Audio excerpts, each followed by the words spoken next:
In this world of woe, so much suffering and misery. Our hearts are longing for the endless home of peace and love and harmony. Oh, no more bitterness, hatred or greed. Paradise is the place we need. I feel the peace inside of me. Greetings and peace. This is Dr. Laurence Brown with another episode of Interfaith Issues, where we discuss the issues of common interest to the monotheistic religions of Judaism, Christianity, and Islam. Today's episode is going to focus on atheism. I'm going to start with F.W. Norwood's quote, "Life's greatest tragedy is to lose God and not to miss Him." Atheists claim that they can explain our existence through science, through the Big Bang, through evolution, and because these explanations satisfy them. Now, I have addressed this before in my talk on the big questions, but I would like to address it again. In a nutshell, the problem is that by these explanations of the Big Bang and evolution, science contradicts science. Why? Because it's a general principle of science to believe in the concept of entropy. Entropy is the principle that everything degenerates into chaos unless it is controlled. Unless there is a higher power exerting control over a process, it degenerates into chaos. Now, it does not matter if you are talking about your child's bedroom, the kitchen sink, or a complex chemical reaction. If there is nothing controlling it, it will degenerate into chaos.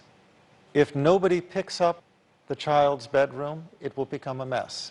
If nobody cleans the dishes in the kitchen sink, they will just pile up. And if nobody controls a chemical reaction, it will do whatever it does, sometimes leading to disaster. If there is no control over a process, it degenerates into chaos. And so, over all processes which lead to an organized result, there is a greater power exerting control over it. We are told to believe that the Big Bang, the most cataclysmic event in history, in which all the matter and energy of the universe drew together into a hyperdense core and exploded outward into a universe that is 240 followed by 21 zeros, miles across. And this occurred by chance, and this explosion resulted not in chaos, but in perfection, with balanced orbits, with a billion galaxies, over a billion galaxies, none of them colliding with one another. That's a pretty tall tale. At the same time, we are told that evolution was a process by which, through exposure to the primordial elements, amino acids were derived, basic building blocks of proteins, which developed into a single-cell organism. The single-cell organism evolved over millions of years to the various organisms we now have, and that explains the diversity of life as we know it. Again, another process that, without a higher control overseeing that process, we would expect to degenerate into chaos, not into perfection. And yet this is what atheists believe.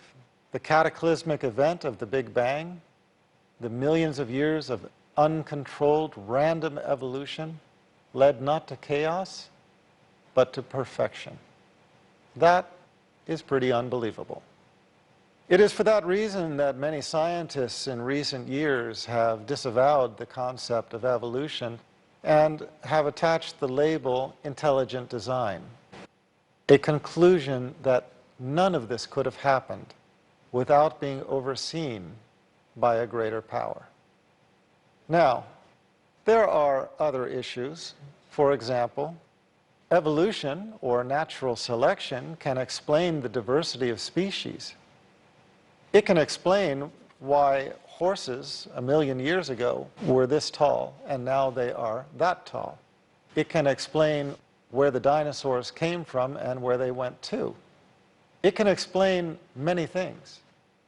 But what it cannot explain is the existence of the soul. If you believe in a soul, where did that come from? And how could that possibly have evolved? If you look at a living organism, all living organisms have something else that is undeniable, and that is life. They have life. Where did that come from?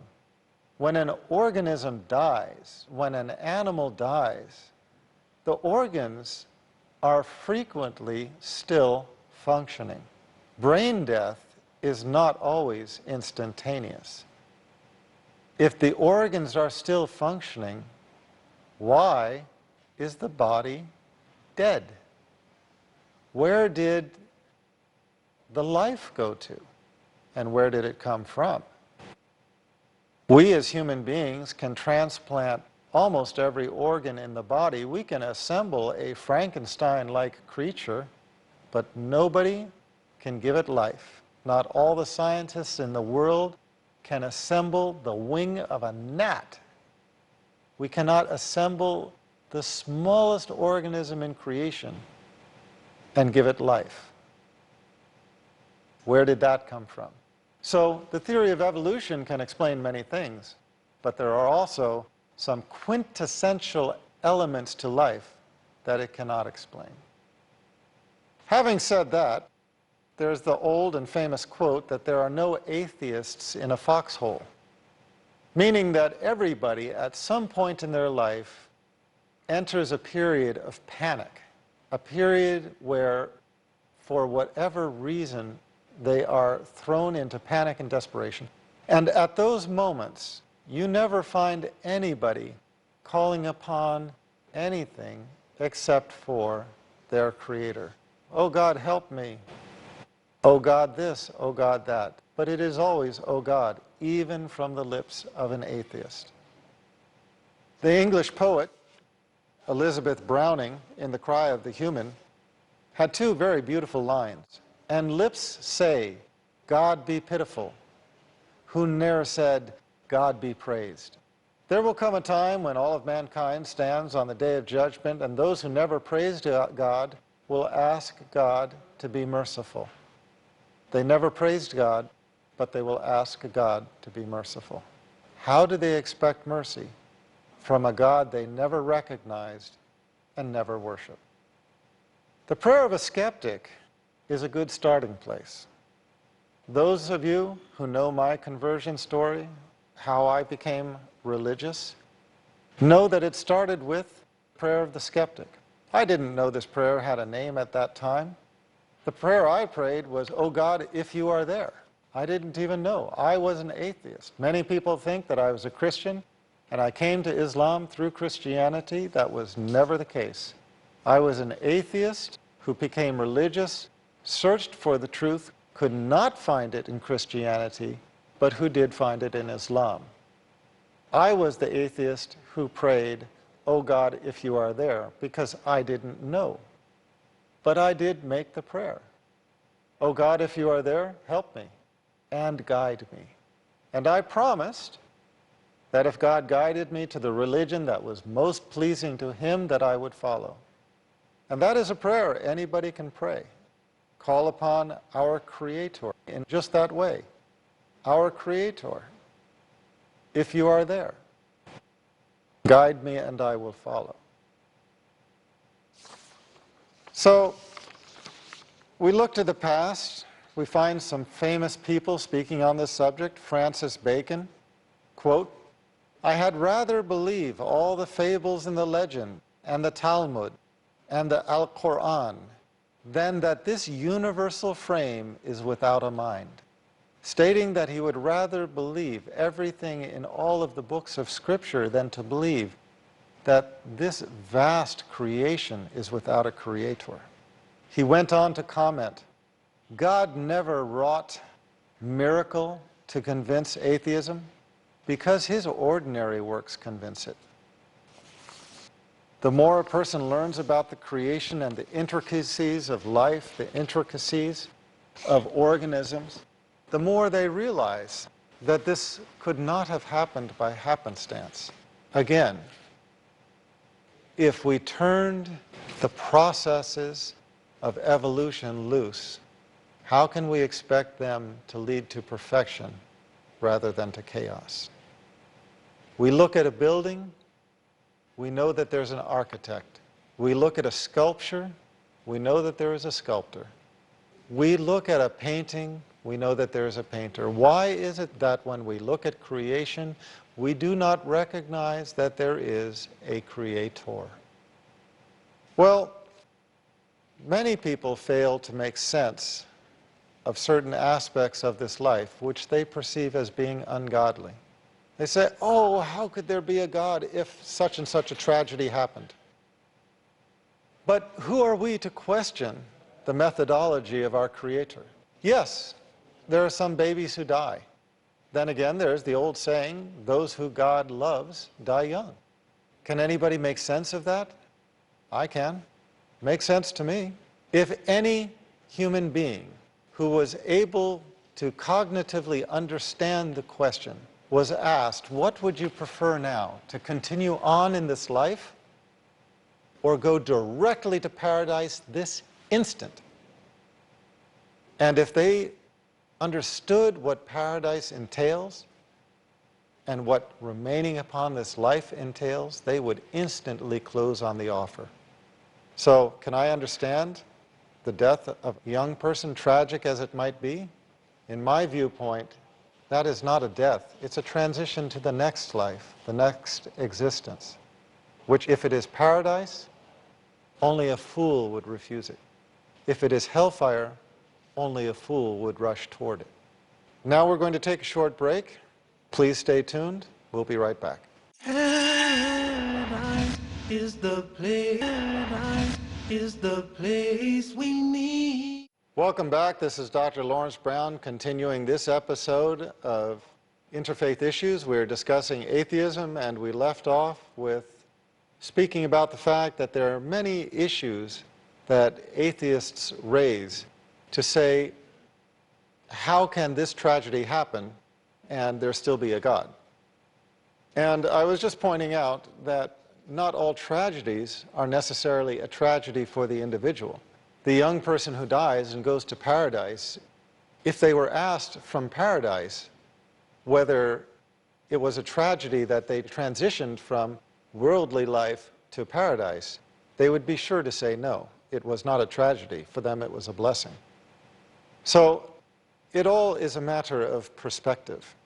Another matter of perspective that I think we need to remember is that within this worldly life, it was always God's favorites who suffered the greatest afflictions. It was the prophets who suffered the greatest tests, who developed the patience of Job, for example, because of the afflictions upon them. We know the prophets to have suffered greatly in worldly terms. They were humiliated by their people. They were at times tortured. They were at times killed. Some of them had children who died in their arms. And so we have to understand that the reward for piety and righteousness is not necessarily found in this life. Indeed, this life is a test. This life is a test. This life is a trial. It is a proving ground for us to show ourselves deserving of the reward in the hereafter. But now, if we expect paradise in this life, why should we expect paradise in the hereafter? No, paradise is something to be earned. And you earn something through difficulty, through overcoming difficulty, not through living life as a party. So, remembering that some of those who suffered the most in this life were in fact the prophets, the favorites of our Creator, reminds us that there might be a higher logic, a higher understanding to the events that we look at and consider as being tragic. Maybe there is another way of looking at them which makes godly sense. And it is finding that way of looking at them that helps a person to make sense of not only God, but His creation and our purpose of being. One thing I would point out is that nobody concludes a happy event with a tragedy and considers it a good day. Nobody goes out to a wonderful night on the town, gets mugged at the end of it, and concludes, wow, that was great, I want to do it again. Nobody has the most wonderful of experiences at the end of which it ends in some horrific tragedy and concludes that that was good. In the same way, we should not look at this life and think of this as a time for play and then find ourselves in the fire in the hereafter. It is not going to be a good conclusion. But as Allah tells us in the Holy Quran, quote, "The life of this world is but little comfort in the hereafter." We cannot believe that the transgressors and the criminals, when they suffer their punishment, are going to find comfort from any of the pleasures they achieved in this life. There is not in this life, or at least there is seldom, a free lunch. Everybody knows that if you want to get paid on your job, you have to do the work. If you do not do the work, if you underperform, you get fired. Think about that word and think about what that word means. Where did that word come from? Words do not come from nowhere. A product that is not satisfactory is recycled or destroyed. If we are the creation, we are the product. And if we are not satisfactory, it makes sense that we are the ones who will be in the fire. Again, to quote the Holy Quran, "And I have not created," this is Allah speaking, "and I have not created jinns and men, except that they should serve," and some translations render this, "worship me." So that is our job description, our purpose for existence, to serve and worship our Creator. As Francis Bacon commented, quote, "They that deny a God destroy man's nobility. For certainly man is of kin to the beasts by his body, and if he be not kin to God by his spirit, he is a base and ignoble creature." So, I think it's important to realize atheism as a belief. We recognize it, we know it's there, but we ask God to save us from it. As I mentioned before, if you don't have baseline belief in God to begin with, it's difficult to pray to something you don't believe in. But how will it hurt anybody who is sincere to pray and ask our Creator if He is there? O God, O our Creator, if you are there, guide me to the religion of truth. If you are there. And if you are there, and if there is a religion of truth, I will follow. How is that going to hurt anybody to pray that prayer? And if you pray it with sincerity, how is it possible to conceive that our Creator would not answer that prayer? We should rightfully move on from this point to discussing not atheism, but agnosticism. And although agnosticism is not a creed, but rather a method, it's a very misunderstood concept. The concept of agnosticism is not belief in God but not knowing how to believe in God. No, rather the concept of agnosticism is agnostis, not knowing, not being able to prove. You know, from the Latin, the A is negating, Gnostic is certain knowledge. It is basically saying that you cannot prove the existence of God.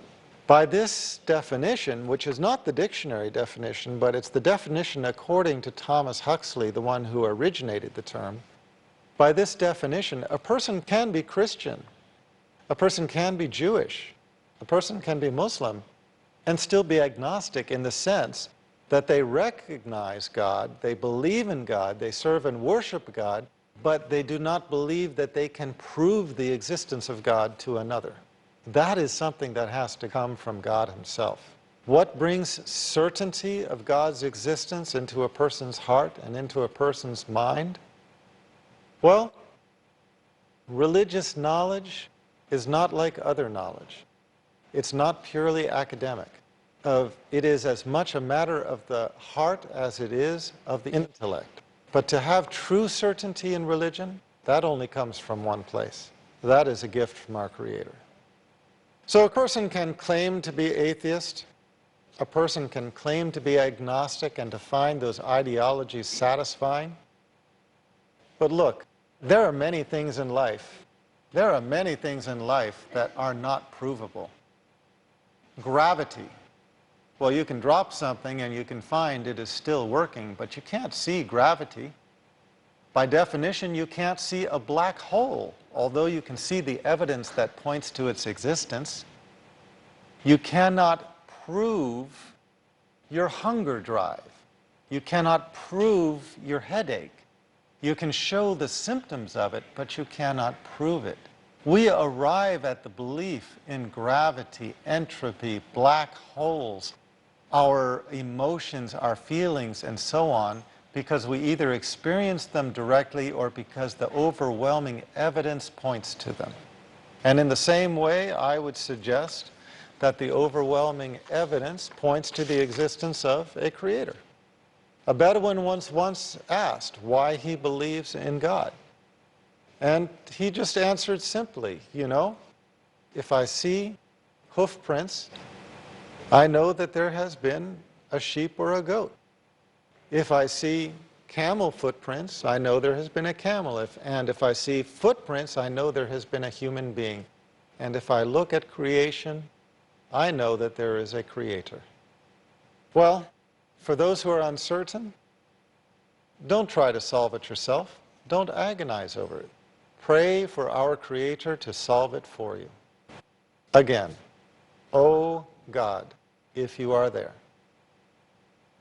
Well, in the same way that we accept gravity, entropy, absolute zero, black holes, the hunger drive, etc., I hope we all someday arrive at accepting the existence of God. And should we do so, the next question then is how to travel down the chain of continuity and revelation and arrive at the religion of truth. That is much of what I have spoken about and what I will speak about in other episodes of this series, Interfaith Issues. So I thank you for being with me tonight or today, and hope that you will join us next time. This is Dr. Laurence Brown. Until next time, this is Dr. Brown sending you the greeting of peace. I feel the peace inside of me, a complete tranquility. I remember Allah, He remembers me. Feel the peace, feel the breeze, fresh, pure, holy peace. Peace in you, peace in me, peace for